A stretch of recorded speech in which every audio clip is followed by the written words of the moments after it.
Hi guys! Welcome back to my channel. It's me again, Mami Den. So for today's video, birthday nga pala ngayon ng aking pamangkin. Ito nga at pumunta muna kami sa bahay nila. Malapit lang naman to sa amin. Halos kabilang kalsada lang kaya mabilis lang kami nakarating dito. At may nakita nga kami ditong sisiw at mga maya. Sinasanay ko nga si baby makakita ng ganto palagi kasi nga natatakot siya dito. Pagkatapos nga naman nun, pumasok na kami dito. At nakita ko nga nag-aasikaso yung mama at papa ng pamangkin ko. Ito nga pala yung pamangkin ko na may birthday, si Saren. 4 years old na nga pala siya ngayon. Ito nga at nagluto muna sila ng hotdog para sa pang-almusal. Nakahiwa na nga din pala sila ng gulay para sa pansit. Ito namang tilapiyang isda, inugasan na ng papa niya. Ito namang mama niya nagluluto na. Niluluto muna pala yung manok para sa chicken curry. Yung mama nga niya pala, isa rin pala sa mga vlogger. Search nyo na lang pala yung kanyang channel. Marilyn Vlogs nga pala yung kanyang channel. Ito namang si baby, ayaw magpalapag dito, natatakot kasi nga nakakakita siya dito ng tuta or puppy. Kaya naman nilapag ko siya. Tinititigan niya nga dyan yung tuta. Takot na takot nga talaga siya sa tuta. Ewan ko ba kung bakit. Buti nga hindi siya nagbubugnot ngayon. Hindi nga siya sanay dito kaya tahimik lang siya. Nung binalikan ko naman tong niluluto nila, naghihiwa na pala yung mama niya nitong manok. Para nga pala yan sa pansit, isasahog. Tapos yung papa niya naman nakita ko naghuhugas nitong malaking isda. Tilapia nga din pala yan mga guys. Napakalaking isda nga naman talaga niyan. Ito nga din tilapia nga din pala yan guys. Iniwa lang sa gitna or hinati lang kasi nga malaki yun. Ito nga pala yung manok na niluluto ng mama niya para sa chicken curry. Pagkatapos ko naman mag-video dyan guys, umuwi muna kami at pinaliguan ko si baby. 1 hour later. Pagkatapos ko naman paliguan si baby, bumalik naman na kami dito. Nandito nga pala kaming lahat kasi dito na nga pala kami manananghalian. Bumili nga din pala silang 2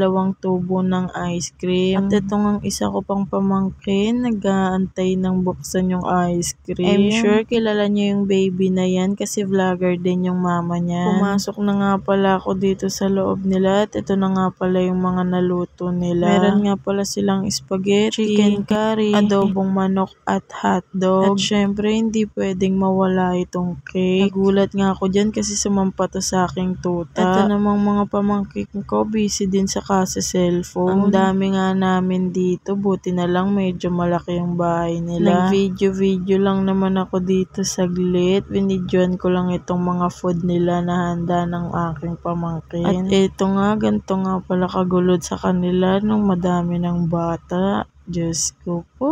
Si Baby Earl naman, kinuha ko na sa tita niya kasi nga nagbubugnot na at umiiyak-iyak na. Tinignan ko naman tong niluluto ng papa ng pamangkin ko. Pritong isda na lang naman at saka pansit na lang yung kulang. Pagkatapos naman nun, pumunta ako dito sa may ice cream kasi nga kumukuha na yung papa namin. Matigas naman na yan guys, kaya pwede na yan kunin or bawasan. Pero yung nasa gitnang part niyan, hindi pa gaanong matigas. Yung nasa gilid, pwede mango na. Flavor nga pala yan guys at yung nasa kabila is cheese flavor. Pareho lang namang yellow yung kulay niyan pero mas makulay lang yung pagka-yellow na itong isa kasi nga mango. Tamang-tama nga yung ice cream na to kasi tag-init talaga ngayon. Masarap kumain ng malamig kapag tag-init. Ito nga isa ko ring pamangkin, nag-aantay din na bigyan siya ng ice cream. Kapatid nga pala siya ni Baby Levy kanina, yung vinidyoan ko na nakatayo din dyan sa may gilid. Pagkatingin ko nga kay Baby Earl, nagda-dance-dance pa nga siya tapos nung natumba biglang umiyak. Umiiyak nga pala siya dyan tapos nung nakita niya tong si Levy na nagsasayaw-sayaw, bigla siyang tumigil. Yung mga pamangkin ko nga may mga sari-sariling mundo, merong naglalaro sa kutsyon at itong dalawa naman busy sa cellphone. 12 PM naman na, pinakain na namin yung mga bata. Hindi pa naman luto yung pansit pero pinakain na namin sila kasi nga tanghali na. Pansit na lang naman na yung lulutuin kaya kumain na rin ako. Tanghali na rin kasi kaya nagsandok na ako. At natawa pa nga ako dito sa nagvi-video sa akin. Sabi ko videoan niya ako habang nagsasandok ako. Oo nga, vinidyoan niya naman ako kaso bakit wala akong ulo. Talaga namang habang ini-edit ko to, tawa ako ng tawa kasi bakit hindi kasama yung ulo ko, parang ayaw niya akong ipakita.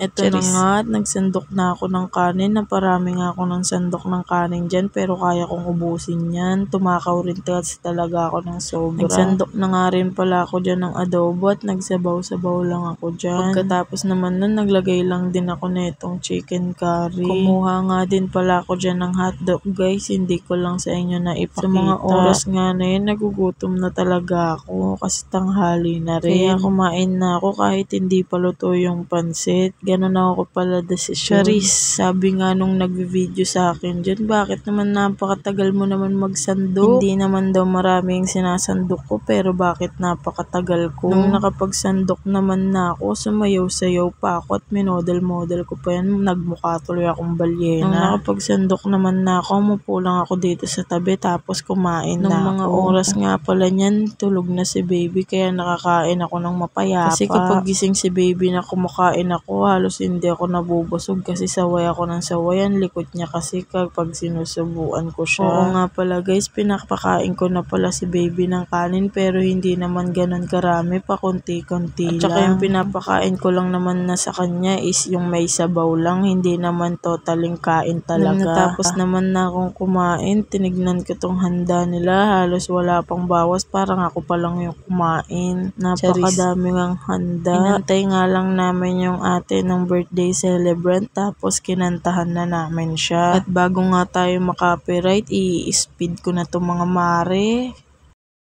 To you, happy birthday to you, happy birthday, happy birthday, happy birthday to you, happy birthday to you, happy birthday to you, happy birthday, happy birthday, happy birthday to you. Ayun nga mga mare, pagkatapos namin siyang kantahan, nagsikain na din yung kumain lahat. Naman na ako kaya hindi na ako kakain. Dito ko na nga pala tatapusin itong video na ito. Happy birthday sa'yo, Saren. And thank you so much for watching. Yun lang, bye!